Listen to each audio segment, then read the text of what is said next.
Good morning. चलो जी, सबको good morning. वैसे रिकॉर्डेड है तो good morning, good afternoon, good evening, आप जिस टाइम पे देख रहे हो उस टाइम के हिसाब से। ओके, चलो। जैसे कि आपको इस वीडियो का टाइटल और थंबनेल देखने के बाद आइडिया मिल गया होगा कि आज की डेट में हम इनकम टैक्स इस सब्जेक्ट के बारे में डिस्कशन करने वाले हैं, जो कि एक बहुत इंपॉर्टेंट और कहते हैं ना वो रिजल्ट डिसाइडिंग सब्जेक्ट होने वाला है महावितरण की सिलेक्शन में। ओके, चलो हम अपना डिस्कशन शुरू करें उसके पहले एक छोटी सी अनाउंसमेंट है रिगार्डिंग द बैचेस। तो अपने यहाँ पे फिलहाल ये 3 बैचेस अवेलेबल है। हमने अभी तक कितनी बैचेस अनाउंस करी है? 3 बैचेस अनाउंस की है। जो कि बैच नंबर 1 है वो हमारा फेस टू फेस बैच है। इसका मतलब ये हमारी ऑफलाइन बैच है जो कि लातूर में होने वाली है अपनी क्लासेस के ऊपर। ओके, और महावितरण के लिए जो हमने लाइव बैच अनाउंस किया है फिलहाल वो भी स्टार्ट हो चुका है अपना लाइव बैच, जिसके एडमिशन अभी चल रहे हैं, लेकिन बैच स्टार्ट हो गया और एडमिशन अभी भी ओपन है। ये लाइव बैच का खास फीचर ये है कि यहाँ पे हम आपको रियल टाइम पढ़ाएंगे। ये कोई रिकॉर्डेड बैच नहीं है। Again let me clear you, ये कोई रिकॉर्डेड बैच नहीं है। यह ये लाइव बैच है। तो लाइव बैच के अंदर आप आपके रियल टाइम क्वेश्चंस हम आपके एंटरटेन करेंगे। आपका चाहे कोई भी डाउट हो वहां पे हम क्लियर करा देंगे। ओके, वैसे तो आपको आइडिया होगा ही लाइव बैच के अंदर जब हम लाइव बैच अटेंड कर दे तो हमारा उसको बचता नहीं है डाउट के लिए, है ना, क्योंकि यहाँ पे कंप्लीट टू वे कम्युनिकेशन होता है बैचेस के अंदर। That's the reason. ओके, फिर हम अगली जो अपन ने एडमिशन अनाउंस करे वो है आपकी टेस्ट सीरीज के लिए। याद रखना ये सबसे इम्पोर्टेंट, मतलब आई मीन कि ये बैच होने वाला आपके लिए, batch in the sense course. Okay, हमने हमारी ऐप के ऊपर 25 फुल लेंथ टेस्ट अभी लॉन्च करी है। कितनी नंबर ऑफ टेस्ट हमने लॉन्च करी है? 25 फुल लेंथ टेस्ट अभी लॉन्च करी है, जहां पर हर एक टेस्ट के अंदर 50 नंबर ऑफ क्वेश्चंस रहेंगे। कितने नंबर ऑफ क्वेश्चन रहेंगे? 50 नंबर ऑफ क्वेश्चंस रहेंगे, वो भी strictly as per TCS IBPS pattern. TCS IBPS pattern, ताकि आप लोग आपका रियल असेसमेंट कर सको और अपना जो वो रिजल्ट है ना वो बाकी आपके कॉम्पिटिटर के साथ वहीं पर मैच भी कर सको। ओके, चलिए, तो इसके लिए भी अपने पास फिलहाल एडमिशंस ओपन है। और नेक्स्ट बैच, जैसे कि कुछ स्टूडेंट इंक्वायरी कर रहे थे कि सर हम वर्किंग प्रोफेशनल्स हैं, कॉमर्स के कुछ बच्चे ऑलरेडी जॉब कर रहे हैं तो उनको उतना टाइम नहीं मिलेगा, तो उनके लिए हमने वीकली रिवीजन बैचेस भी रखी है। वीकली रिवीजन बैचेस भी रखी है। और यहाँ हर बैच का जो फी स्ट्रक्चर है, सबका फी स्ट्रक्चर अलग अलग है। अगर आपको ये बैचेस के लिए एडमिशन करना है या फिर ये बैचेस अगर आपको लेनी है तो आप लास्ट में मैं आपको नंबर दे दूंगा, इस क्लास के लास्ट में मैं आपको नंबर दे दूंगा मेरा, आप उसके ऊपर इंक्वायरी कर सकते हो। ओके, चलो, तो let's start for the today's discussion. चलिए देखना बेटा, टेस्ट ऑफ प्रोफेशनल नॉलेज जो हमारा कितने मार्क्स का होने वाला है? 110 मार्क्स का होने वाला है, जहां पे हमें कितने नंबर ऑफ सब्जेक्ट्स पढ़ने हैं? तो यहाँ पे हमको फाइनेंशियल अकाउंट्स पढ़ना है, कॉस्ट अकाउंट पढ़ना है, मैनेजमेंट अकाउंट पढ़ना है, टैक्स पढ़ना है। टैक्स के अंदर हमें इनकम टैक्स और जीएसटी दोनों कवर करने हैं। टैक्स के अंदर हमें क्या क्या कवर करना है? इनकम टैक्स और जीएसटी। फिर अपने लिए ऑडिट भी है सब्जेक्ट, है ना। फिर अदर्स में हमको क्या करना है? कम्युनिकेशन कवर करना है, मैनेजमेंट कवर करना है, कंप्यूटराइज अकाउंटिंग कवर करना है, साथ ही साथ इथिक्स भी कवर करना है। ये हमारे लिए इन टोटल कॉमर्स की सिलेबस होने वाली है। अगर आप में से किसी को ये सिलेबस के बारे में डिटेल इंफॉर्मेशन चाहिए तो हमारा प्रीवियस वीडियो देख लेना, जो हमने सिलेबस के लिए एक्सक्लूसिवली बनाया है, उसके ऊपर इसकी कंप्लीट डिटेल्स अवेलेबल है। आज की डेट में हम जो शुरू करने जा रहे हैं ना वो टैक्स में हम इनकम टैक्स शुरू करने जा रहे हैं। टैक्स में हम क्या शुरू करने वाले हैं बेटा? आज की डेट में इनकम टैक्स शुरू करने वाले हैं। ओके, चलो देखते हैं। सर जी फिर इनकम टैक्स की पहली क्लास के अंदर हम क्या पढ़ेंगे? तो देखना यार, किसी भी सब्जेक्ट्स को पढ़ने से पहले ना हमें उस सब्जेक्ट्स के अंदर यूज होने वाली बेसिक कंसेप्ट या फिर बेसिक टर्म्स क्लियर होनी बहुत जरूरी है। जैसे हम जब अकाउंट्स पढ़ते हैं ना तो अकाउंट्स के अंदर हम सबसे पहले क्या करते हैं? लिटरली हम कहां से पढ़ना शुरू करते हैं? ट्रांजेक्शन क्या है कि नहीं? ट्रांजेक्शन के टाइप क्या है? जैसे व्हाट इज ट्रांजेक्शन? तो ट्रांजेक्शन मींस एक्सचेंज। ट्रांजेक्शन क्या होता है? बेसिकली एक्सचेंज है, एक्सचेंज ऑफ गुड्स और services for the consideration, for the consideration, जो कि कैश में हो सकता है, फिर काइंड में हो सकता है। अब ये बात अलग है कि कौन से ट्रांजेक्शन हम बुक्स ऑफ अकाउंट्स के अंदर रिकॉर्ड करते हैं, तो मॉनिटरी ट्रांजेक्शन रिकॉर्ड करते हैं, है ना। तो अकाउंट्स के अंदर हम ट्रांजेक्शन पढ़ते हैं, डेटर कौन है, क्रेडिटर कौन है, क्रेडिट ट्रांजेक्शन क्या है, फिर कैश ट्रांजेक्शन क्या है, ओके, बैंक रिलेटेड ट्रांजेक्शंस क्या होते हैं, कैश डिस्काउंट क्या है, ट्रेड डिस्काउंट क्या है, ऐसी बहुत सारी टर्म्स हम अकाउंट समझने से पहले अकाउंट्स के अंदर पढ़ते हैं। तो उतना ही इंपॉर्टेंट हो जाता है कि अगर बेटा हमको इनकम टैक्स समझना है, इनकम टैक्स को अगर हमें समझना है, या फिर जीएसटी को अगर हमें समझना है, तो जीएसटी और इनकम टैक्स में यूज होने वाली बेसिक टर्म्स हमें बहुत अच्छे से क्लियर होनी चाहिए। And let me tell you, in competitive examinations के अंदर ना बेसिक टर्म्स के ऊपर भी अच्छे खासे क्वेश्चन पूछे जाते हैं। तो उसके लिए आज की हमारी ये क्लास डेडिकेटेड होने वाली है इनकम टैक्स में यूज होने वाली बेसिक टर्म्स के ऊपर, है ना। चलिए, तो आज हम एक एक बेसिक टर्म्स पढ़ना शुरू करते हैं। चलो देखो, सबसे पहले हम खुद से क्वेश्चन पूछेंगे कि व्हाट इज टैक्स, टैक्स क्या है। देखो, अभी आप लोग इस एग्जाम के लिए प्रिपेयर कर रहे हो, मतलब बेटा आप लोगों का तो बीकॉम हो चुका है, और अगर आपका बीकॉम हो चुका है तो बट ऑब्वियस है कि आप लोगों ने इनकम टैक्स पढ़ी है। अब हाँ, ये बहुत डिपेंड करता है कि आपके कॉलेज में इनकम टैक्स सब्जेक्ट रखा था या नहीं रखा था। ओके, अगर रखा था तो आपको what is income tax, income tax क्या है, इनकम टैक्स में क्या क्या कवर होता है, इसके बारे में आइडिया होगा।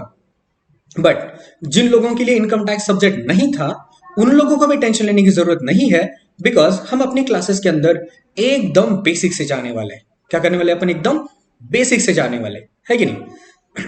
तो चिंता मत करना, मैं एकदम आपको बेसिक से पढ़ाऊंगा, हर एक टर्म अच्छे से क्लियर हो जाएगा आपका, तो टेंशन लेने की जरूरत नहीं है। तो व्हाट इज टैक्स, तो देखो हमको ना, सर जी जब हम टैक्स ये वर्ड बोलते हैं ना, तो हमको मोटा मोटी बस इतना पता होता है कि सर टैक्स ना एक इनकम टैक्स होता है और उसके अंदर जीएसटी भी आता है। ऐसे इन टर्म बोलते हैं, लेमन लैंग्वेज में तो सब लोग यही बोलते हैं कि सर टैक्स का मतलब तो इनकम टैक्स और टैक्स का मतलब जीएसटी, हमको तो बस इतना ही पता है। तो बेसिकली टैक्स का मतलब होता क्या है, तो देख लेना यार। टैक्स ना, अब देखो टैक्स इस वर्ड को लेकर ना, अब अलग अलग इकोनॉमिक्स ने ना टैक्स को अलग अलग तरीके से डिफाइन भी किया है। तो हो सकता है कि आपको ना, कि उस एक्सवाइजेड इकोनॉमिक्स ने टैक्स को, मतलब टैक्स की डेफिनेशन क्या दी है, एक आध क्वेश्चन वहां से भी बन सकता है। बिकॉज कॉम्पिटेटिव एग्जामिनेशन के अंदर कभी कभी इंफॉर्मेटिव भी क्वेश्चन पूछे जाते हैं, इंफॉर्मेटिव क्वेश्चन पूछे जाते हैं। लेकिन आज का जो हमारा सेशन है ना, ये इंफॉर्मेटिव सेशन नहीं है, ये थोड़ा सा टेक्निकल सेशन है। तो मैं आपको ना इनकम टैक्स की टेक्निकल चीजें ज्यादा क्लियर करता चलूंगा, और आने वाली क्लासेस के अंदर हम लोग इंफॉर्मेटिव, मतलब जो भी इंफॉर्मेटिव सेशंस के अंदर रहेंगे हमारे, बाकी की चीजें भी कवर होती चली जाएगी। ओके, तो सबसे पहले अपन ये देख लेना व्हाट इज टैक्स। तो the word tax is based on the Latin word, ये भी आपको एग्जाम में पूछा जा सकता है। The word tax has been derived from dash language, तो आपका आंसर क्या आना चाहिए बेटा, लैटिन लैंग्वेज। कौन सी लैंग्वेज, लैटिन लैंग्वेज। तो लैटिन का कौन सा वो वर्ड है जिससे टैक्स वर्ड बना है, तो उसका आंसर है बेटा टैक्सो। ये टैक्सो वर्ड से कौन सा वर्ड बन गया अपने यहाँ पे, टैक्स वर्ड बन गया है, जिसका मीनिंग क्या है, which means to estimate, which means to estimate. Estimate का मतलब क्या होता है, अंदाजा लगाना। एस्टिमेट का मतलब क्या होता है बेटा, अंदाजा लगाना। तो पहली लाइन के अंदर ज्यादा कुछ चीजें नहीं है, आपको बस एक याद रखनी है, the word tax has been derived from the Latin word. कौन से वर्ड से डिराइव हुआ है बेटा, लैटिन वर्ड, जिसका लैटिन वर्ड कौन सा है, वो टैक्सो। और ये टैक्सो का मतलब क्या है, तो to estimate, to estimate. Okay sir, ये समझ में आ गया। अब जरा आगे बढ़ते हैं, देखना जरा क्या लिखा है। To tax means to impose a financial charge, impose a financial charge और other levy upon a tax payer, upon a tax payer. Okay, अब ये डेफिनेशन टेक्निकल डेफिनेशन हो गई, राइट। तो देख लेना है, अपनी जो मतलब अपना जो गवर्नमेंट है वो by the people, through the people, for the people चलता है, जिसको अपन मराठी में कहते हैं ना कि लोकांनी लोकांकडून लोकांसाठी चालवलेले राज्य म्हणजे लोकशाही, बरोबर का नाही। तर हे लोकशाहीचे राज्य जर आपल्याला चालवायचे असेल, इनफॅक्ट कुठल्याही गव्हर्नमेंटला जर लोकशाहीचे राज्य चालवायचे असेल, तर आपल्याला लोकांसाठी, म्हणजे लोकांच्या वेलफेअरसाठी सरकारला वेगवेगळ्या स्कीम्स लॉन्च कराव्या लागतात। म्हणजे आपली गव्हर्नमेंट आपल्या वेलफेअरसाठी वेगवेगळ्या स्कीम्स आणते, है ना. मग त्याच्यासाठी सरकारला उत्पन्नाचा काहीतरी सोर्स हवा ना. मग सरकार असं तर नाहीये की सरकारचा स्वतःचा काहीतरी एक वेगळा उत्पन्नाचा सोर्स आहे आणि सरकार त्यातूनच आपल्याकडनं काहीच न घेता आपल्यासाठी सर्व काही करेल, असं होणार आहे का? नाही. तर कुठलीही सरकार काय करते माहितीये का, त्यांच्या लोकांकडून त्यांच्या भल्यासाठी म्हणजे लोकांकडून लोकांच्या भल्यासाठी एक फायनान्शियल अमाऊंट रिकव्हर करून घेते. कुठल्या नावानी? टॅक्स नावानी. कुठल्या नावानी? टॅक्स नावानी रिकव्हर करून घेते आणि तीच अमाऊंट पुन्हा ती लोकांच्या वेलफेअरवरती खर्च करते. लोकांच्या वेलफेअरवरती काय करते बेटा? ती खर्च करते. तर अशी अमाऊंट जी लोकांकडनं कलेक्ट केली गेली आहे लोकांच्या वेलफेअरसाठी, तिला आपण टॅक्स म्हणू शकतो. तिला आपण काय म्हणू शकतो बेटा? टॅक्स म्हणू शकतो. तर या टॅक्सच्या ना बेसिक 2 कन्सेप्ट आहेत. सॉरी, टॅक्सच्या बेसिकली एक छोटीशी डेफिनेशन आहे. तर टॅक्सची जी काही आपली टेक्निकल डेफिनेशन आहे ती आपण आपल्या सेशनमध्ये जसं जसं आपण हळूहळू पुढे जाऊ त्यावेळेस आपण डिटेलमध्ये कव्हर करू. ओके. सॉरी, माझं मराठीमध्ये तेवढं मला म्हणजे स्पीडअप नाही करता येणार सेशन, त्याच्यामुळे मला थोडं आपले जे काही सेशन्स असतील ना ते मला हिंदीमध्ये कव्हर करावे लागतील. ऍक्च्युली एका स्टुडंटची माझ्याकडे मेसेज पण आला होता की सर आपले जेवढे काही सेशन्स आहेत ते तुम्ही मग मराठीत का कंडक्ट करत नाहीत. मॅक्सिमम जे मुलं आहेत ते मराठीमधूनच फॉर्म भरणार आहेत. तर बाळांनो, मी तुमच्यासाठी सांगू इच्छितो, आपला जो पेपर होणार आहे ना बाळांनो, तो फक्त आणि फक्त इंग्लिशमध्येच होणार आहे. फक्त आणि फक्त इंग्लिशमध्येच होणार आहे. आणि इकडे बघा यार, लँग्वेज असाही हा नॉलेज देण्या आणि घेण्याचा कधीच बॅरियर असू शकत नाही, बरं का. ओके. आता कसं माहितीये का, आम्ही सीए आणि सीएसच्या मुलांना म्हणजे पास्ट इयरमध्ये मी सीए आणि सीएसच्या मुलांना शिकवत आल्यामुळे ना तिथे मॅक्सिमम मुलांना मला इंग्लिश आणि हिंदीमध्ये डील करावं लागतं. त्याच्यामुळे मला मराठीमध्ये शिकवण्याची सवय नाहीये. ओके. त्याच्यामुळे मला हिंदीमध्ये शिकवावं लागेल. पण असं नाही की मी तुमचे मराठीमध्ये डाऊट्स क्लिअर करू शकत नाहीये. तुम्हाला मराठीमध्ये डाऊट असू द्या, इंग्लिशमध्ये असू द्या किंवा हिंदीमध्ये असू द्या, मी तुमचा प्रत्येक डाऊट क्लिअर करून देईल. ओके. टेंशन घ्यायची गरज आहे का? नाही. चला, तो आगे बढ़ते हैं. तो सर ऊपर वाली डेफिनेशन से हमें इतना तो पता चल गया कि यार tax is a financial charge imposed on income of a person, है ना. एक पर्सन की इनकम के ऊपर जो फाइनेंशियल चार्ज इम्पोज किया जाता है ना उसको अपन क्या कहते हैं? टैक्स कहते हैं. और हाँ, ये बहुत बेसिक चीजें हैं. टेक्निकल डेफिनेशन में आपको बहुत अच्छे से आगे कवर करूंगा, अभी टेंशन मत लेना. वैसे भी टैक्स का नाम सुन के ही सब लोग थोड़े से निगेटिव हो जाते हैं. डर लगता भी है टैक्स का, और वैसे देखा जाए तो लिटिल बिट लगना भी चाहिए, बिकॉज ये थोड़ा सा टेक्निकल सब्जेक्ट है. लेकिन मैं एक बात बताऊं, ये अकाउंट से भी इजी है. अकाउंट से भी इजी सब्जेक्ट है. ज्यादा टेंशन लेने की जरूरत है क्या? नहीं. तो देख लेना अगला क्वेश्चन क्या अपना, अगला पॉइंट कौन सा? Types of taxes. तो याद रखना, इंडिया के अंदर टैक्सेस के ना 2 टाइप है. पहला डायरेक्ट टैक्स और दूसरा कौन सा है? Indirect tax. पहला कौन सा है बेटा? डायरेक्ट टैक्स, और दूसरा कौन सा है? Indirect tax. अब देख लेना, बहुत बार जब मैं फेस टू फेस बैचेस के अंदर स्टूडेंट को ना ये लेक्चर देते टाइम पर जब मैं क्वेश्चन करता हूं, चलो रे बता डायरेक्ट टैक्स क्या है, तो बहुत बार बच्चे ना इस प्रकार से आंसर देते हैं, sir which is paid directly to the government. Indirect, sir a tax which is paid indirectly to the government. But ये आंसर्स एकदम गलत है ना. लिटरली मैं इसको ना ऐसे आंसर्स बोलूंगा जिसमें कोई लॉजिक ही नहीं है ना. इसमें कोई लॉजिक है क्या? नहीं है. तो सुन लो, टाइप्स ऑफ टैक्सेस कितने हैं? 2 है. अगर एग्जाम में आपको पूछेगा कि टाइप्स ऑफ टैक्सेस कितने हैं, तो आप क्या बोलोगे? 2 टैक्सेस है. एक कौन सा है? डायरेक्ट. दूसरा कौन सा है? इनडायरेक्ट. एक कौन सा है टैक्स बेटा? डायरेक्ट. दूसरा कौन सा है? इनडायरेक्ट. तो देख लेना, इसके अंदर अपन सबसे पहले कवर करेंगे डायरेक्ट टैक्स. तो देख लेना, बहुत सिंपल है. Direct tax means a tax which is imposed और which is levied on income of a person और वेल्थ ऑफ अ पर्सन. फिलहाल के लिए ऑफ इस वेल्थ वर्ड के ऊपर ज्यादा फोकस मत करना, इनकम ऑफ अ पर्सन के ऊपर ध्यान देना.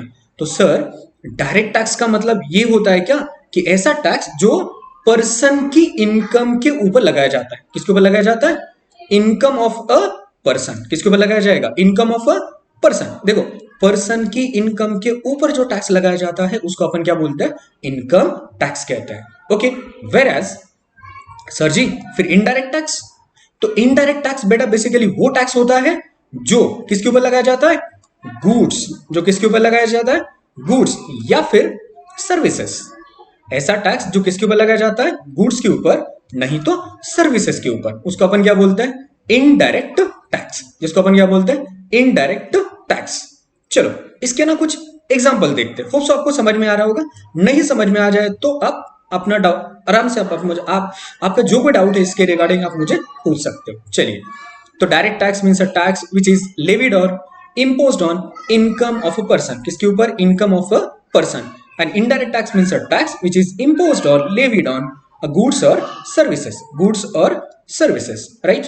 चलिए, तो डायरेक्ट टैक्स कौन सा है, देखो, इनकम टैक्स डायरेक्ट टैक्स है, वेल्थ टैक्स डायरेक्ट टैक्स है, गिफ्ट टैक्स डायरेक्ट टैक्स है। ओके, अगर आपको समझो एग्जाम में क्वेश्चन पूछेगा which one of the following is direct tax and which one of the following is indirect tax, तो आपको अच्छे से आंसर करते आना चाहिए, है कि नहीं। Income tax itself is a direct tax, income tax क्या है बेटा, डायरेक्ट टैक्स है। और वेल्थ टैक्स, एक जमाने में वेल्थ टैक्स हुआ करता था, लेकिन from the year 2016, from the year 2016 and onward wealth tax को गवर्नमेंट ने हटा दिया, वेल्थ टैक्स को गवर्नमेंट ने हटा दिया। और उसके बाद और कौन सा टैक्स होता था, गिफ्ट टैक्स, इसको बहुत पहले से हटा दिया है। इसका मतलब आज की डेट में, आज की डेट में अगर अपने यहाँ पे कोई डायरेक्ट टैक्स है तो वो कौन सा टैक्स है बेटा, इनकम टैक्स। वो कौन सा टैक्स है, इनकम टैक्स है, राइट। चलिए आगे देखते हैं, फिर आगे देख लेना। इनडायरेक्ट टैक्स में सर कौन कौन से टैक्सेस आते हैं, फिर ये आ जाता है, देखो, गुड्स एंड सर्विसेज टैक्स। कौन सा जी, goods and services tax, that is GST, that is GST. फिर अपना कस्टम, बोलते ना custom duty, custom duty. Session जैसे आगे बढ़ेंगे मैं टेक्निकली चीजें आगे कवर करता जाऊंगा, लेकिन फिलहाल के लिए इतना याद रखना, अगर हम कोई गुड्स, अगर हम कोई goods from the outside India to India अगर हम क्या करते हैं, इंपोर्ट करते हैं, क्या करते हैं अपन, इंपोर्ट करते हैं। लेकिन हाँ, मैं ये चीज आपको एक्सप्लेन करूं उसके पहले मुझे आपको एक्सपोर्ट इंपोर्ट भी बताना पड़ेगा ना, एक्सपोर्ट इंपोर्ट भी बताना पड़ेगा, है कि नहीं।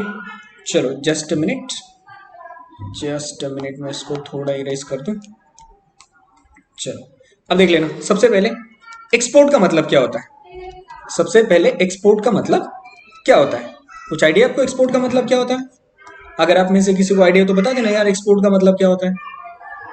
हाँ जी, एक्सपोर्ट और इंपोर्ट, मान के चलना कि अपना इंडिया है, तो देख लेना, अगर कोई मान के चलो कि ये अपनी एक कंपनी पकड़ दे अपन, रिलायंस इंडस्ट्रीज लिमिटेड, अगर ये रिलायंस इंडस्ट्रीज लिमिटेड अगर आउटसाइड इंडिया से इंडिया में कुछ गुड्स अगर मंगवाती है, आउटसाइड इंडिया से अगर गुड्स इंडिया में गुड्स मंगवाती है, और या फिर ये रिलायंस इंडस्ट्रीज लिमिट इंडिया से आउटसाइड इंडिया गुड्स कुछ बाहर बेचती है, तो याद रखना जब गुड्स या सर्विसेज, जब मैंने क्या बोला, गुड्स या फिर services outside India to India आते हैं तो उसको अपन क्या बोलते हैं, उसको अपन क्या बोलते हैं, इंपोर्ट, उसको अपन क्या बोलते हैं, इंपोर्ट। और अगर इंडिया से आउटसाइड इंडिया, इंडिया से आउटसाइड इंडिया गुड्स और सर्विसेज जाती है तो उसको अपन क्या कहते हैं बेटा, बेटा अपन उसको कहते हैं एक्सपोर्ट, उसको अपन क्या बोलते हैं, एक्सपोर्ट कहते हैं। और इंपॉर्टेंट बात याद रखना, एक्सपोर्ट नॉर्मली नील रेटेड होते हैं, एक्सपोर्ट नॉर्मली क्या होते हैं, नील रेटेड होते हैं। मैंने वर्ड यूज किया है नॉर्मली, एक्सपोर्ट्स के ऊपर टैक्स होता नहीं, लेकिन इंपोर्ट्स के ऊपर टैक्स होता है, और इंपोर्ट्स के ऊपर लगाया जाता है कस्टम ड्यूटी। इंपोर्ट्स के ऊपर क्या लगता है बेटा, कस्टम ड्यूटी लगता है। तो ऊपर जो इंपोर्ट्स के ऊपर मैंने लिखा था ना अभी इनडायरेक्ट टैक्सेस के अंदर की custom, custom is indirect tax, बराबर, custom is a indirect tax.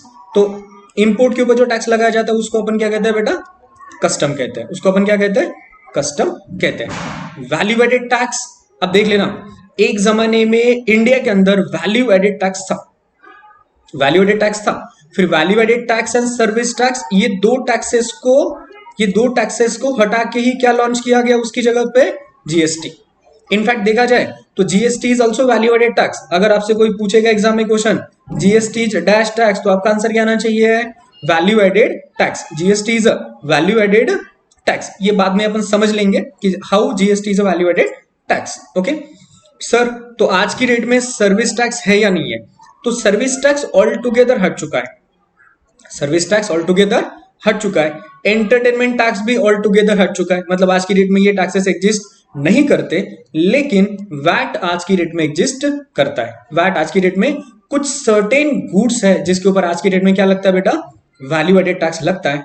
Example के लिए petrol, diesel and alcoholic liquor for human consumption.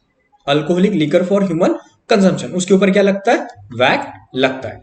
तो देखना बेटा, बेसिकली अगर आपसे कोई पूछेगा कि सर इनडायरेक्ट टैक्सेस के अंदर कौन कौन से टैक्सेस आते हैं, तो आपका आंसर क्या आना चाहिए? Goods and services tax, custom, VAT, service tax and entertainment tax. Service tax and entertainment tax. चलिए, फिर ये बहुत बेसिक चीजें हैं, याद रखना। ये क्या है? बहुत बेसिक चीजें हैं। ये सेशन जैसे जैसे आगे बढ़ेगा तो हम टेक्निकल चीजों को भी अच्छे से डिस्कस करना शुरू करेंगे। क्या लिखा है? Burden of payment. Burden of payment. मुझे एक बात बताना यार, अगर मैंने कोई इनकम कमाई, मान के चलो मैंने अगर कोई इनकम कमाई है, लेट्स से एग्जांपल के लिए मैंने मान के चलो कि 10 लाख रुपए कमा लिए। मैंने कितने कमा लिए? एक 10 लाख रुपए कमा लिए मोटा मोटी। और वैसे मान के चलो कि मेरा इसके ऊपर इनकम टैक्स का अमाउंट बन रहा है कुछ 50,000 रुपीज। कितना बन रहा है? 50,000। अभी कैलकुलेशंस में मत जाना, बस याद रखना मेरा इसके ऊपर इनकम टैक्स कितना बन रहा है? 50,000। तो मुझे एक बात बताना, ये मेरा जो 50,000 रुपए टैक्स पे करने का जो बर्डन है, ये जो मेरी लाइबिलिटी है, क्या मैं अपने किसी फ्रेंड के ऊपर, या फिर अपने किसी बिजनेस पार्टनर के ऊपर, या फिर मेरी मदर या फादर, इनके ऊपर मैं शिफ्ट कर सकता हूं क्या? मतलब अपना फाइनेंशियल बर्डन टू पे द टैक्स, क्या मैं इसको किसी और पर्सन के फेवर में ट्रांसफर कर सकता हूं क्या? देन इसका आंसर है नॉट एट ऑल। इसका आंसर क्या है? Not at all. अगर मैंने टैक्सेबल इनकम कमाई है और मेरी टैक्स लायबिलिटी बनती है, तो मुझे खुद से ही उसका टैक्स का बर्डन झेलना पड़ेगा। That's why the payment of tax burden can not be shifted in the case of direct tax. Direct tax के केस में टैक्स की पेमेंट का बर्डन शिफ्ट होता नहीं। इसको एमपी कर देना, एग्जाम में इसके ऊपर एमसीक्यू बन सकता है। क्या डायरेक्ट टैक्स के केस में पेमेंट का बर्डन शिफ्ट होता है क्या? तो आपका आंसर आना चाहिए no. But sir indirect tax के अंदर पेमेंट बर्डन शिफ्ट होता है क्या? एक minute, burden of payment can not be shifted, right? इधर है कैन नॉट बी शिफ्टेड। अब यहाँ पे कैन नॉट बी गलती से हो गया, तो आपको यहाँ पे करना पड़ेगा not. The burden of payment can be shifted to other, can be shifted to other. मतलब ना इनडायरेक्ट टैक्सेस के अंदर आप आपकी टैक्स लायबिलिटी का बर्डन एक पर्सन से दूसरे पर्सन की फेवर में शिफ्ट कर सकते हो। सर ये समझा नहीं, बस समझाइए जरा कैसे पेमेंट का बर्डन एक पर्सन से दूसरे पर्सन कैसे शिफ्ट होता है। तो पहले इसको अपन समझने की कोशिश करते हैं। मान के चलो कि ये कोई एक्स लिमिटेड कंपनी है, इस एक्स लिमिटेड ने ना गुड्स बेचे हैं। इस एक्स लिमिटेड ने क्या? Goods sold to mister A. X ने गुड्स किसको बेचे? ए को बेचा। Okay, for rupees 10,000। कितने में बेचा? रुपीज 10,000। और इसके ऊपर इन्होंने लगा दिया जीएसटी। मान के चलो 1,000 रुपए का जीएसटी लगा। कितने का? 1,000 रुपए का जीएसटी लगा दिया। और अब ये गुड्स इनको कितने में मिले बेटा? 11,000 में। कितने मिले? मतलब मिस्टर बी को ये गुड्स कितने में मिले? 11,000 रुपए में मिले। अब मिस्टर बी ने, ये जो मिस्टर बी है, मिस्टर बी ने क्या किया? ये गुड्स बेचे होंगे आगे किसी को, सोल्ड टू मिस्टर, मान के चलना कि sold to mister D. Mister D को बेचा। कितने बेचा सर? जाहिर सी बात है, ये बंदा जब 10,000 में माल खरीदेगा तो अपना प्रॉफिट पोर्शन कुछ ना कुछ ऐड करेगा। तो उसने अपना प्रॉफिट पोर्शन ऐड किया 2,000 का, 12,000 रुपए। ओके, फिर इसने इसके ऊपर जीएसटी भी चार्ज किया। सर कितना जीएसटी चार्ज किया? 1,500 रुपए। अब मिस्टर डी ने ये वाले गुड्स बेच दिए आगे, मान के चलो कि मिस्टर ई को। किसको बेचे? मिस्टर ई को। अब mister E is a final consumer. Mister E कौन है? Final consumer. मान के चलना कि मिस्टर ई कौन है? अपना कस्टमर है। मिस्टर ई कौन है? अपना कस्टमर है। अब समझो, मिस्टर ई के लिए हालांकि ये गुड्स कितने के थे? 12,000 रुपए के, लेकिन मिस्टर ई ने जीएसटी कितना दिया? 1,500 रुपए। देख लेना पेमेंट करने वाला कौन है? मिस्टर ई। अब देख लेना गवर्नमेंट जाकर के मिस्टर ई को बोलेगी क्या कि हे मिस्टर ई, तूने ना 12,000 रुपए के गुड्स खरीदे हैं जिसके ऊपर 1,500 का जीएसटी लगा है, निकाल जीएसटी। तो मिस्टर ई जीएसटी पे करता है क्या? नहीं। मिस्टर ई क्या बोलेगा? अरे यार, अरे हे सरकार, मैंने तो जीएसटी जमा कर दिया। किसके पास? मिस्टर डी के पास। मतलब मिस्टर ई ने अपना जीएसटी किसको दे दिया? मिस्टर डी को। अब जैसे मिस्टर डी को जाकर गवर्नमेंट बोलेगी चल अपना जीएसटी निकाल। तो मिस्टर बी क्या बोलेगा, मिस्टर डी क्या बोलेगा पता है, अरे यार मैंने तो अपना जीएसटी दे दिया। किसको, मिस्टर बी को। अब जब सरकार मिस्टर बी को बोलेगी तो बी क्या बोलेगा, अरे यार मैंने तो एक्स लिमिटेड को अपना जीएसटी दे दिया है। तो आप समझ रहे हो यहां पे, आपको ये पूरी ट्रांजेक्शन की जो सीक्वेंस है आपको ये समझ में आ रही है क्या, है ना, पक्का आ रही होंगी। मतलब कस्टमर किसको जीएसटी पेड करता है, जिससे वो गुड्स और सर्विसेज अवेल करता है उसको। फिर वो जो सेलर है, सेलर ने जिस किसी डीलर से माल खरीदा है वो अपने डीलर को पेमेंट करेगा, करेगा ना। फिर डीलर होलसेलर को करेगा, और फिर होलसेलर किसको करेगा, मैन्युफैक्चरर को। तो यहां पे the payment of tax burden देखो शिफ्ट हो रहा है कि नहीं हो रहा है, एक पर्सन से दूसरे पर्सन की फेवर में पेमेंट का बर्डन शिफ्ट होता है। ओके, चलिए होप सो आपको ये, हाँ इनकम टैक्स में चीजें बहुत टेक्निकल होती है। हो सकता है कि ये सेशन आपको बाउंस भी जाए, बट चीजों को समझने की कोशिश करना, और ना समझ में आ जाए तो मतलब बिल्कुल आपका अगर कोई भी डाउट हो तो आप मुझे डाउट पूछना। मेक इट आईएमपी ये बहुत इंपॉर्टेंट है आपके लिए। देखना अथॉरिटी टू लेवी और कलेक्ट टैक्स, तो देख लेना ये बहुत इंपॉर्टेंट है। इसके ऊपर तो आपको श्योर शॉट एमसीक्यू बनेगा आपके एग्जाम में, इसके ऊपर एक श्योर शॉट एमसीक्यू बनने वाला है। अथॉरिटी का मतलब होता है यार किसके पास, मतलब देखना अगर वेलफेयर गवर्नमेंट है तो इसका मतलब ये नहीं होगा कि यार कोई भी आएगा और किसी भी प्रकार का टैक्स हमसे वसूलने की कोशिश करेगा। ऐसा होता है क्या, नहीं होता। तो यार टैक्स लगाने की अथॉरिटी किसके पास है, ये चीजें पहले हमको समझनी पड़ेगी। तो देख लेना ये जो आर्टिकल है बहुत इंपॉर्टेंट है। एज पर article 265 of the constitution of India, no tax shall be levied और collected except by the authority of law, by the authority of law. इसका मतलब समझो, एग्जाम्पल के लिए ये मान के चलना कि अपने प्रिय प्रधानमंत्री जी नरेंद्र मोदी जी मान के चलो कल 7 बजे लाइव आ जाएंगे और आपको बोलेंगे कि मेरे देश की भाई और बहनों, आज से मैं एक मोदी जी नाम से एक टैक्स ला रहा हूं जहां पे सब लोग हर साल कम से कम 1,000 रुपए का टैक्स पे करेंगे और आपको पे करना ही पड़ेगा। तो क्या सच में मोदी जी ऐसा कर सकते हैं क्या, नहीं। यहां पे प्राइम मिनिस्टर हो या फिर अपने देश के प्रेसिडेंट हो, प्राइम मिनिस्टर हो या अपने देश के प्रेसिडेंट हो, वो इस प्रकार से आर्बिट्रली टैक्स का कलेक्शन नहीं कर सकते। अगर किसी भी सरकार को अगर हमसे टैक्स वसूलना है ना, तो उनको क्या करना पड़ेगा पता है, उस पर्पस के लिए उनको अलग से एक एक्ट बनाना पड़ेगा, उनके लिए उनको एक कानून बनाना पड़ेगा, तभी जाकर के वो टैक्स लगा सकते हो। अदरवाइज लगा सकते हैं क्या, नहीं। यहां पे बस आपको एक ही क्वेश्चन पूछा जाएगा कि like authority of tax has been provided under dash article, तो आपका आंसर क्या आना चाहिए, आर्टिकल 265। आर्टिकल 265 सर एक समझ में आ गया कि एज पर article 265 of the constitution of India, unless and until a valid law is not made, no government can collect or levy tax। कि कोई भी गवर्नमेंट हमसे टैक्स वसूल नहीं सकती या फिर हमारे इनकम के ऊपर टैक्स लेवी भी नहीं कर सकती, राइट। फिर हमको यह समझना पड़ेगा सर फिर लॉ बनाने का तो अधिकार गवर्नमेंट के पास है, लॉ बनाने के पास गवर्नमेंट के पास, सॉरी लॉ बनाने का अधिकार गवर्नमेंट के पास है। तो अब अगले आर्टिकल के अंदर हमको वही पढ़ना है कि हमारा जो कॉन्स्टिट्यूशन है, कॉन्स्टिट्यूशन का आर्टिकल नंबर 246 के अंदर दिया गया है लॉ मेकिंग अथॉरिटी। क्या दिया गया बेटा आर्टिकल नंबर 246 के अंदर, law making authority, particularly article schedule 7 के अंदर, पर्टिकुलरली शेड्यूल 7 के अंदर दिया गया। तो देखते हैं आर्टिकल 246 का शेड्यूल 7 देख लेना। As per schedule 7 to the article 246 of the constitution of India देख लेना। अब जो लॉ मेकिंग अथॉरिटी है ना, ये बेसिकली 3 पार्ट में डिवाइडेड है। बेसिकली कितने पार्ट में डिवाइडेड है लॉ मेकिंग अथॉरिटी, याद रखना 3 पार्ट में डिवाइडेड है। पहला कौन सा है, यूनियन लिस्ट, दूसरा कौन सा है, स्टेट लिस्ट, और तीसरा कौन सा बेटा, कॉन्करेंट लिस्ट। और from the tax point of view concurrent list का हमें कोई लेना देना नहीं है। टैक्स के पॉइंट ऑफ व्यू से कॉन्करेंट लिस्ट का कोई लेना देना है क्या, नहीं है। ओके देख लेना।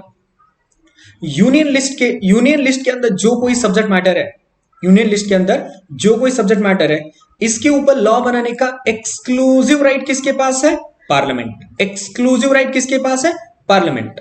अब देख लेना, लॉ मेकिंग अथॉरिटी तो यूनियन लिस्ट के अंदर पार्लियामेंट के पास ही होती है, लेकिन मैं अंडरस्टैंडिंग के हिसाब से आपके लिए बोलूंगा कि यहां पे एक्ट या लॉ बनाने का अधिकार है सेंट्रल गवर्नमेंट के पास। किसके पास है? सेंट्रल गवर्नमेंट के पास। देख लेना, ये मैं सेंट्रल गवर्नमेंट वर्ड सिर्फ और सिर्फ आपकी अंडरस्टैंडिंग के लिए यूज कर रहा हूं। टेक्निकली कानून कौन बनाता है? तो पार्लियामेंट बनाती है, राइट।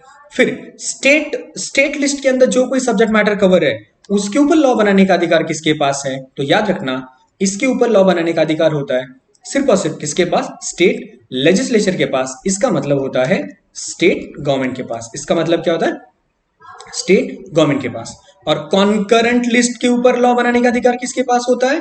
तो बच्चों अच्छे से याद रखना, इसके ऊपर अधिकार होता है सेंट्रल गवर्नमेंट और स्टेट गवर्नमेंट दोनों को मिला के, दोनों को मिला के, राइट। क्लियर है चीजें? यस सर, समझ में आ गया कि भैया जो सेंट्रल लिस्ट है, central list is also known as union list. तो यूनियन लिस्ट के अंदर लॉ बनाने का अधिकार एक्सक्लूसिवली किसके पास है? पार्लियामेंट। स्टेट लिस्ट के अंदर एक्सक्लूसिवली अधिकार किसके पास है? State legislature, that is state government. और कॉन्करेंट लिस्ट के ऊपर एक्सक्लूसिवली राइट किसका है? तो centre and state. Sorry, exclusive यहां पे वर्ड यूज नहीं कर सकते बिकॉज दोनों के पास अधिकार है, राइट। चलिए फिर सर एग्जाम्पल बता दीजिए। एग्जाम्पल के लिए यहां पर इनकम टैक्स, सीजीएसटी, आईजीएसटी। मतलब देख लेना, ये इनकम टैक्स का एंट्री नंबर 82 इंपॉर्टेंट है, ये आएगा एग्जाम में आपको। कौन सी एंट्री है जिसका यूज करके गवर्नमेंट ने इनकम टैक्स एक्ट 1961 पास किया? तो entry number 82 of the union list, है ना। सीजीएसटी बेसिकली इनडायरेक्ट टैक्स है, आईजीएसटी बेसिकली इनडायरेक्ट टैक्स है, राइट। फिर स्टेट लिस्ट के अंदर सर एग्जांपल बता दीजिए, एसजीएसटी और दूसरा कौन सा बेटा अपना? Value added tax. दूसरा कौन सा अपना? Value added tax. देखिए ये मैंने अभी कवर कर दिया। एंट्री नंबर 82 शेड्यूल 7 का एंट्री नंबर 82 का यूज करके कौन सा एक्ट बना दिया है? इनकम टैक्स एक्ट बना दिया है। इंपॉर्टेंट है, कौन सी एंट्री है? Entry number 82। ये आपको पक्का पक्का बेसिक्स एग्जाम में पूछा जाएगा, आपको याद रखना पड़ेगा। चलो जी सर, अभी तक हमको तो बस इतना पता चल गया कि सर टैक्स का मतलब होता है इनकम के ऊपर जो गवर्नमेंट की तरफ से चार्ज लगाया जाता है कि नहीं। आप या फिर आप ये भी बोल सकते हो कि compulsory collection from the people of this country, उसको अपन क्या कहते हैं? टैक्स। टैक्स के बेसिकली सर दो टाइप है, एक होता है डायरेक्ट टैक्स, दूसरा होता है इनडायरेक्ट टैक्स, राइट। फिर सर हमने ना ये समझा टैक्स के दो टाइप है, एक होता है डायरेक्ट टैक्स, दूसरा इनडायरेक्ट टैक्स। और डायरेक्ट टैक्स के अंदर इनकम टैक्स आता है, फिर आता है अपना वेल्थ टैक्स, फिर आता है अपना गिफ्ट टैक्स आता है। फिर इनडायरेक्ट टैक्स के अंदर GST, service tax, value added tax and custom और एंटरटेनमेंट टैक्स, इतने टैक्स आते हैं। यहां तक हमने समझ में आ गया। फिर हमने ना आगे जाकर ये समझा सर टैक्स लगाने की अथॉरिटी किसके पास है। तो बेटा याद रखना, टैक्स लगाने की अथॉरिटी ना जब तक आपके पास टैक्स लगाने की अथॉरिटी नहीं होगी ना तब तक आप टैक्स कलेक्ट नहीं कर पाओगे, है ना। तो आर्टिकल 265 के अंदर लिखा गया है कि जब तक कोई एक वैलिड लॉ ना बनाया जाए तब तक हमारे देश के अंदर किसी भी प्रकार का कोई भी टैक्स लगाया नहीं जा सकता। फिर आर्टिकल नंबर 246 का शेड्यूल 7 के अंदर हमने ये समझा कि लॉ मेकिंग अथॉरिटी कितने पार्ट में डिवाइडेड है? तो 3 पार्ट में डिवाइडेड है। एक है यूनियन लिस्ट, दूसरी है स्टेट लिस्ट और तीसरी है कॉन्करेंट लिस्ट। यूनियन लिस्ट में पार्लियामेंट के पास एक्सक्लूसिव राइट होता है लॉ बनाने का। स्टेट लिस्ट में स्टेट लेजिस्लेचर के पास एक्सक्लूसिव राइट होता है लॉ बनाने का। और कॉन्करेंट लिस्ट के अंदर दोनों के पास अथॉरिटी होती है। लेकिन टैक्स का कोई भी सब्जेक्ट मैटर कॉन्करेंट लिस्ट में इंक्लूड नहीं है तो हमारे काम का नहीं है। तो फिर हमने ये समझा कि कौन सी एंट्री का यूटिलाइजेशन करके, देखो एंट्री नंबर 82 को यूज करके हमारी भारत सरकार ने कौन सा कानून बना दिया? तो इनकम टैक्स एक्ट 1961 बना दिया। इनकम टैक्स एक्ट 1961 बना दिया। अरे हाँ सर, अब हमको समझ में आ गया कि हमारी जो डिस्कशन है वो कौन से डायरेक्शन में जा रही है। पक्का मैं आपको वही समझाने की कोशिश कर रहा हूं। चीजें एकदम टेक्निकल है लेकिन मैं धीरे धीरे आपको लिंक अप करके चला जाऊंगा। अब आपको समझ में आ गया होगा कि इनकम टैक्स एक्ट एक्चुअली आया कहां से, है कि नहीं। चलो बढ़िया। Income tax act 1961 came into force on 1 April 1962। Very important, exam में बहुत बार पूछा जा चुका है, अलग अलग एग्जामिनेशन के अंदर आगे भी पूछा जा सकता है कि इनकम टैक्स एक्ट 1961 कब एनफोर्स में आ गया। तो आपका आंसर आना चाहिए बेटा 1 अप्रैल 1962। इनकम टैक्स एक्ट के अंदर अब ये यार देखो यार, ये तो स्टैटिक पोर्शन है, आपको याद रखना पड़ेगा। कितने नंबर ऑफ सेक्शन है और कितने स्केड्यूल्स है। चलिए सर ये बता दीजिए, क्या इनकम टैक्स एक्ट पूरे कंट्री में एप्लीकेबल है? बिल्कुल, the income tax act is applicable all over India including including the state of Jammu and Kashmir. अब तो ये तो बताने की जरूरत नहीं है ना, 31 अक्टूबर 2019 के बाद ये अलग से बताने की जरूरत ना पड़े कि हर एक एक्ट आज के बाद पास होने वाला हर एक act by default state of Jammu and Kashmir में एप्लीकेबल होगा ही होगा, राइट। चलिए तो यहां पे हम पहुंच गए हैं इनकम टैक्स एक्ट की बेसिक टर्म्स के ऊपर, है ना, इनकम टैक्स एक्ट की बेसिक टर्म्स के ऊपर। याद रखना, किसी भी एक्ट को जब तुम पढ़ते हो, है ना, किसी भी एक्ट को जब तुम पढ़ोगे तो कुछ बेसिक चीजें आपको पता होनी चाहिए। किसी भी एक्ट के ना सेक्शन नंबर 1 के अंदर होता है शॉर्ट टाइटल एंड कमेंसमेंट। जैसे इनकम टैक्स एक्ट के सेक्शन नंबर 1 में क्या लिखा गया है? This act will be known as income tax act 1961 and this act will be applicable all over India including the state of Jammu and Kashmir।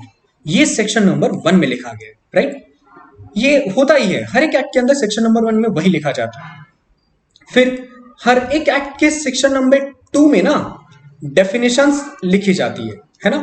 जैसे देखना, शुरुआत में हमने एक इनकम टैक्स की डेफिनेशन पढ़ी थी, तो वहां पे क्या लिखा गया था? Income tax means income tax means a tax or levy imposed on income of a person, income of a person। frankly मुझे बताना, अभी तक आपको किसी भी तरीके से ये पता चला क्या कि इनकम क्या है, या फिर वहां पे जो बोला गया है ये पर्सन कौन है, पता चल रहा है क्या? नहीं चल रहा ना। तो इन चीजों को कहां पे डिफाइन किया गया होगा, क्या कहां पे डिफाइन किया गया होगा पता है? सेक्शन नंबर 2 के अंदर, सेक्शन नंबर 2 के अंदर। और हाँ, और एक इंपॉर्टेंट बात ये भी याद रखना, कुछ एक्सेप्शनल डेफिनेशंस ना बेटा अलग सेक्शंस में भी हो सकती है। ऐसा नहीं है कि हर एक डेफिनेशन सेक्शन 2 के अंदर ही होती है, ऐसा है क्या? नहीं। तो यहां से आगे अपन क्या करेंगे, अलग अलग सेक्शंस को भी समझने की कोशिश करेंगे। फिर सर आप में से ना कुछ लोगों के मन में ये भी क्वेश्चन आ रहा होगा, सर फिर क्या सेक्शन भी हमको पूछे जाएंगे? बिल्कुल, जितने इंपॉर्टेंट सेक्शंस होंगे ना from the examination point of view, मैं आपको सब क्लियर करता चला जाऊंगा। ओके, चलिए पहला टर्म समझने की कोशिश करते हैं अपन, फाइनेंशियल ईयर, है ना। देखो नॉर्मली जब अपन ईयर इस वर्ड के डेफिनेशन समझने की कोशिश करते हैं तो हमको पता चलता है कि सर ईयर का मतलब होता है a period of 12 month. Year का मतलब क्या होता है बेटा? ईयर का मतलब होता है normally a period of 12 months. और नॉर्मली जब हम ईयर बोलते हैं तो हमारे बोलने का मतलब क्या होता है? Calendar year. और कैलेंडर ईयर आपको तो आइडिया होगा कहां पे शुरू होता है? 1 जनवरी, खत्म कहां पे होता है? तो 31 दिसंबर, है ना। ओके, तो उसको अपन क्या बोलते हैं? Calendar year. लेकिन यहां पे वर्ड क्या लिखा गया है? Financial year. हमको समझना क्या बेटा? फाइनेंशियल ईयर को समझना है। तो देखना फाइनेंशियल ईयर का मीनिंग क्या? बहुत सिंपल है, आप कॉमर्स ग्रेजुएट हो तो आपको ये बाय डिफॉल्ट पता होगा, बट मैंने स्टिल सोचा कि चलो हाईलाइट करा देते हैं। ओके, देखना, ईयर विच स्टार्ट्स ऑन 1 अप्रैल। ऐसा ईयर जो शुरू कहां पे होता है? 1 अप्रैल, एंड एंड्स ऑन कहां पे खत्म होगा? 31 March of the next calendar year, 31 March of the next calendar year. जैसे एग्जांपल के लिए 1 अप्रैल 2022 टू 31 मार्च 2023, ये हमारा क्या रहेगा बेटा? Financial year. ये हमारा क्या रहेगा? Financial year. इसके अगर कुछ और एग्जांपल लेने तो financial year 2018-19, financial year 2019-20, financial year 2020-21। तो मुझे एक बात बताना, ये फाइनेंशियल ईयर 2018-19 शुरू कहां पे हो गया होगा? तो मेरा आंसर है 1 अप्रैल 2018 टू कहां पे खत्म हो गया होगा? 31 मार्च 2019। फिर सर जी ये फाइनेंशियल ईयर 1920 कहां पे शुरू हो गया होगा? फाइनेंशियल ईयर 1920 कहां पे शुरू हो गया होगा? बताओ, चलो आंसर करो कमेंट में। तो सेम आंसर है सर अपना, कोई ज्यादा दिक्कत नहीं इसके अंदर। 1 अप्रैल 2019 टू कहां पे रे? 31 मार्च 2020। सिंपल है? अरे सर बहुत सिंपल है, इसमें समझ में आ गया। चलो नेक्स्ट देख लेना, आगे बढ़ते हैं। Previous year, make it very very important. Previous year का डेफिनेशन आपको एग्जाम में पूछा जा सकता है।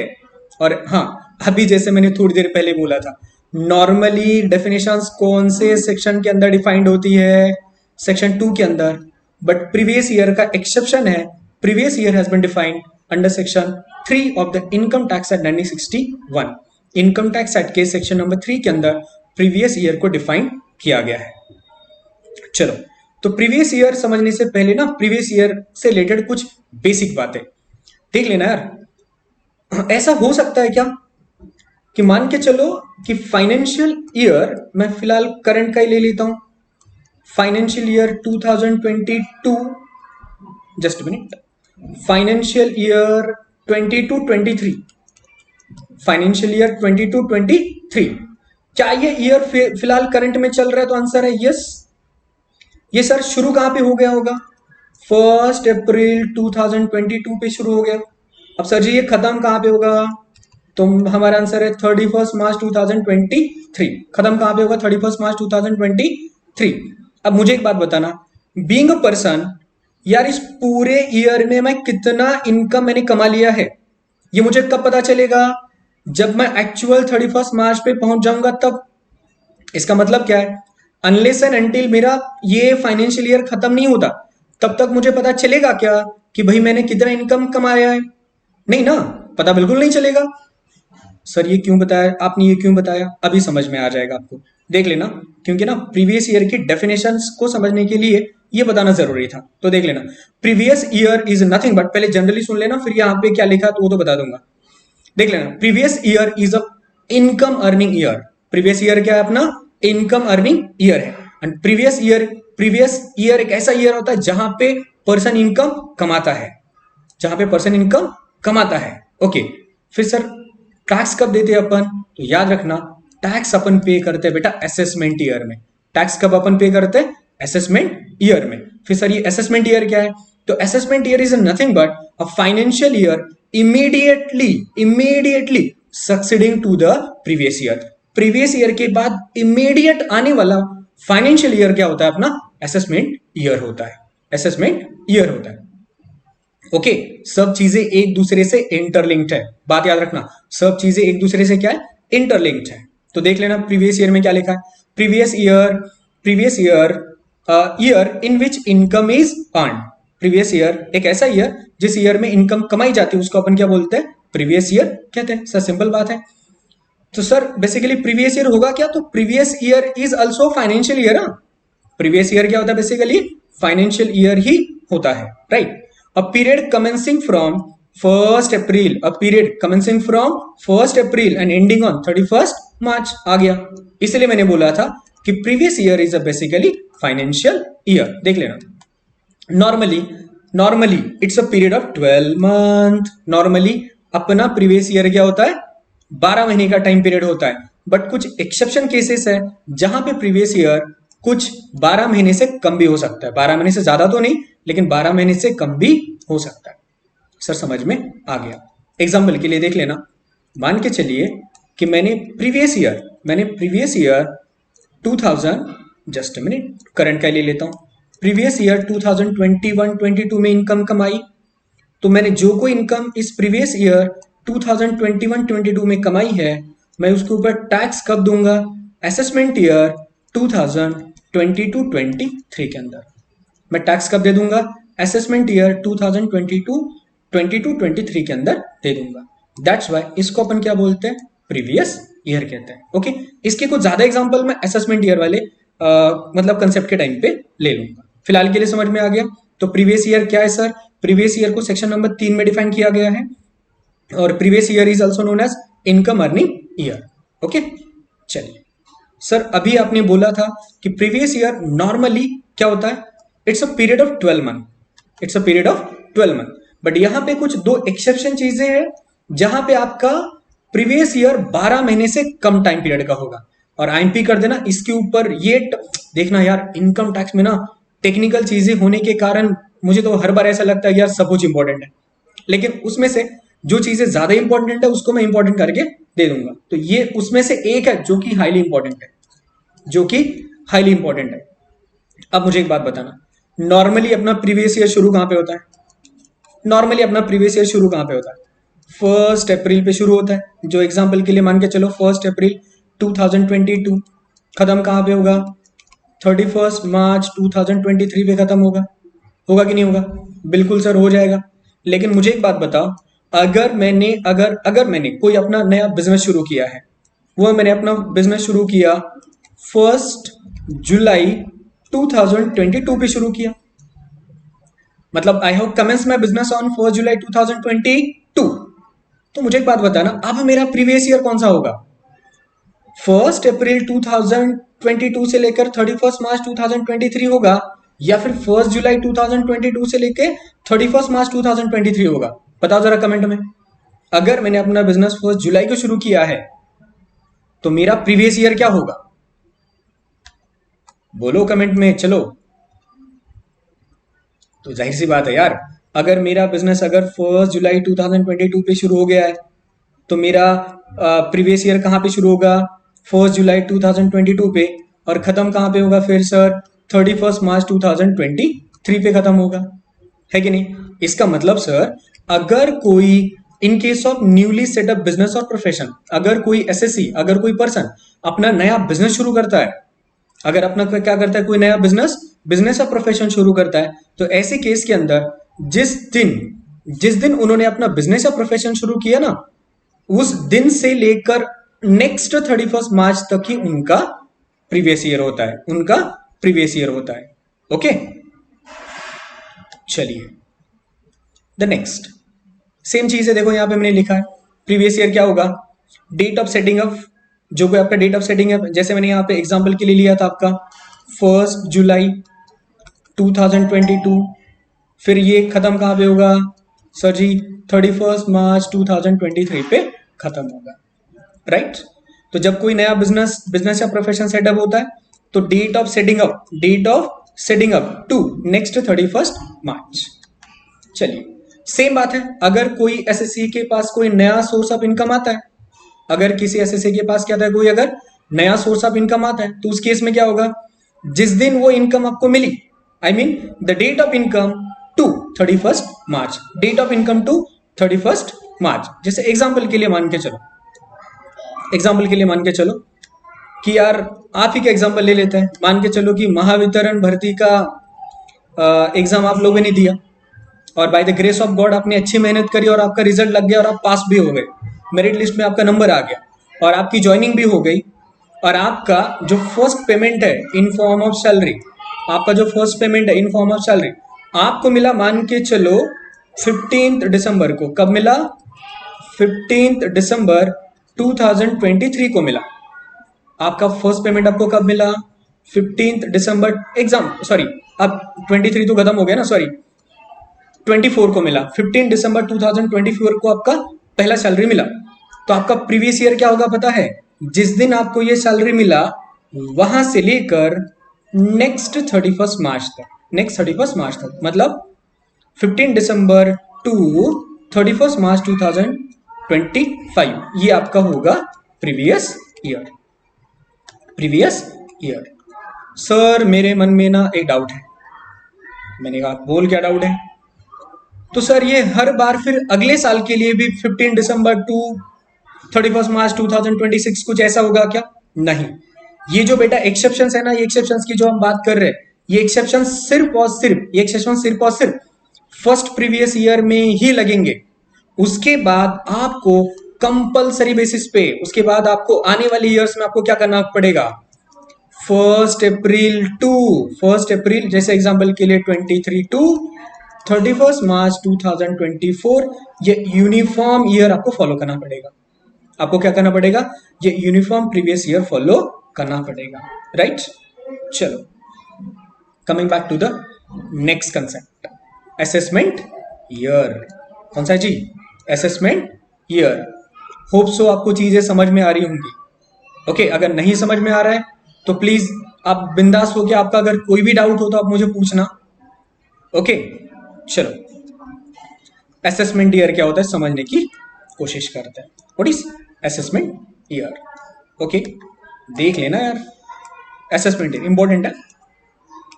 देखो, अगर एक बहुत सिंपल सी लैंग्वेज में बोलना है तो यार असेसमेंट ईयर का मतलब होता है a year in which a tax is charged. ऐसा ईयर जिस ईयर में टैक्स चार्ज किया जाता है उसको अपन क्या बोलते हैं? असेसमेंट ईयर बोलते हैं। अगर इससे भी सिंपल बताना है ना तो याद रखना, assessment year is a financial year. Assessment year एक बेसिकली क्या है? फाइनेंशियल ईयर है जो प्रीवियस ईयर के immediate next immediately next to the previous year होता है। जैसे मैं आपको यहां पे समझा देता हूं, देख लेना, जस्ट अ मिनट, यहां पे समझा देता हूं। मान के चलना कि अगर आपका प्रीवियस ईयर 22-23 है, 22-23 है, तो 22-23 का इमीडिएट नेक्स्ट फाइनेंशियल ईयर कौन सा होगा बेटा? 23-24। 23-24। तो इस फाइनेंशियल ईयर 23-24 को अपन क्या कहेंगे बेटा? असेसमेंट ईयर कहेंगे। क्या कहेंगे अपन इसको? असेसमेंट ईयर कहेंगे। आ रहा है समझ में आपको? पक्का? होप सो समझ में आ रहा होगा। इसका मैं आपको और एक एग्जांपल दे देता हूं। बताना जरा, अगर मेरा प्रीवियस ईयर 17-18 है तो मेरा असेसमेंट ईयर क्या होगा? तो इसका आंसर है 18-19। इसका आंसर क्या? 18-19। चलो मुझे एक बात बताओ, अगर मेरा प्रीवियस ईयर 21-22 है, अगर मेरा प्रीवियस ईयर क्या है? 21-22 है, तो मेरा असेसमेंट ईयर क्या होगा? 22 से लेकर 23 तक, मतलब 22-23। ओके, एक मुझे एक बात बताइए, हमारे देश के अंदर सबसे पहला प्रीवियस ईयर कौन सा होगा? सबसे पहला प्रीवियस ईयर कौन सा होगा? हाँ सर, 1 अप्रैल 1961 टू, बोलो जरा, 31 मार्च 1962। ये हमारा फर्स्ट प्रीवियस ईयर होगा। तो असेसमेंट ईयर क्या होगा सर? 62-63। असेसमेंट ईयर क्या होगा? 62-63। इसका मतलब जब अपना इनकम टैक्स एक्ट 1961 के टाइम पे इनकम टैक्स एक्ट 1961 बन गया, गवर्नमेंट ने सबको खुशखबरी बांट दी, कमाओ, इनकम कमाओ, इनकम कमाओ, इनकम कमाओ। और प्रीवियस ईयर के अंदर तुमने जो कोई इनकम कमाई है उसके ऊपर हम टैक्स लेने कब आ जाएंगे? असेसमेंट ईयर में आगे आ जाएंगे। इसका मतलब क्या होता है कि यार देखो, प्रीवियस ईयर में इनकम कमाई जाती है और असेसमेंट ईयर में उसके ऊपर टैक्स भरा जाता है। मतलब प्रीवियस ईयर के अंदर इनकम कमाओ और असेसमेंट ईयर में प्रीवियस ईयर में जो तुमने इनकम कमाई है उसके ऊपर टैक्स भरो। तो उसको अपन क्या बोलते हैं? Assessment year, right? चलो देखते हैं। A financial year in which income is earned in the previous year is taxed, a tax is known as assessment year.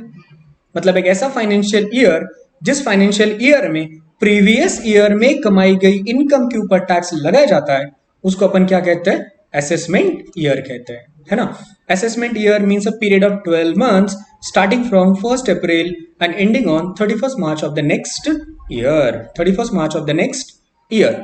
Example के लिए देख लेना यहाँ पे, फॉर इंस्टेंट असेसमेंट ईयर 1920, तो इसका प्रीवियस ईयर दिया गया असेसमेंट है 1920 है, तो शुरू कहां पे होता है? 1 अप्रैल 2019, खत्म कहां पे होगा? 31 मार्च 2020। 31 मार्च 2020। ओके, चल, होप सो समझ में आ गया। होप सो कि आपको समझ में आ गया।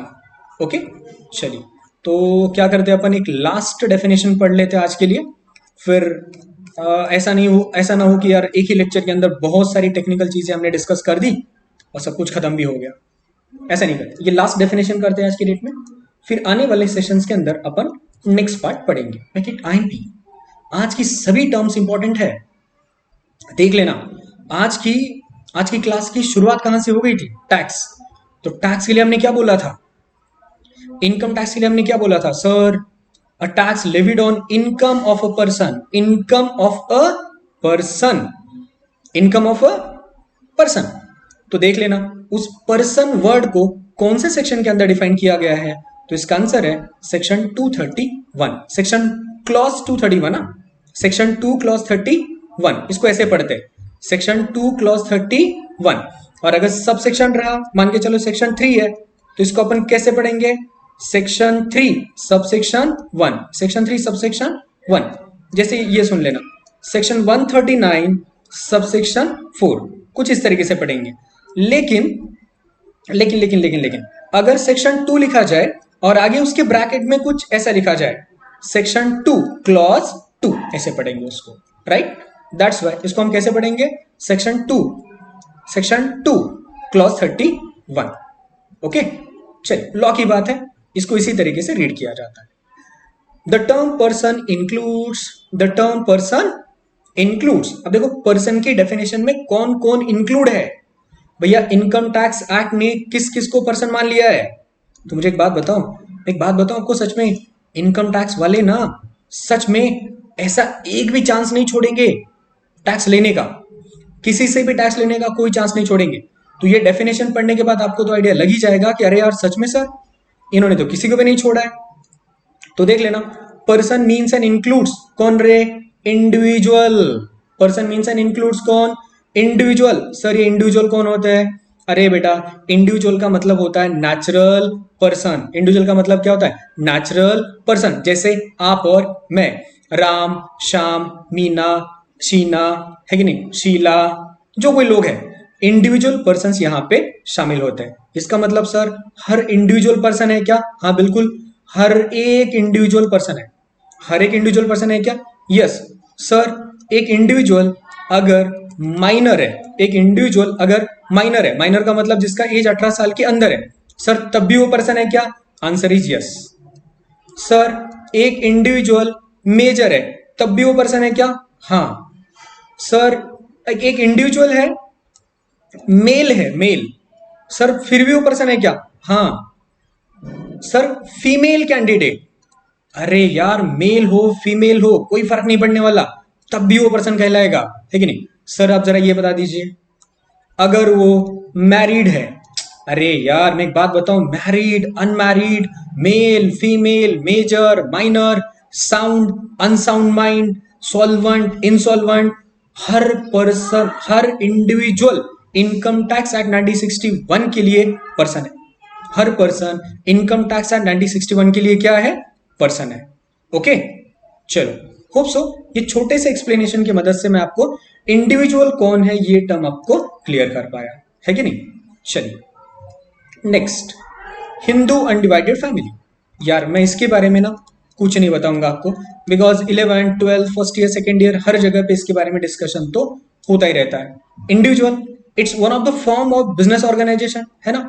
जैसे अपना सोल प्रोप्राइटर है, पार्टनरशिप है, एचयूएफ है, कंपनी है, एलएलपी है, उसी तरीके से Hindu undivided family is also, Hindu undivided family is also a person. मतलब हिंदू अनडिवाइडेड फैमिली को भी इन्होंने छोड़ा नहीं है, इनको भी क्या मान लिया, पर्सन।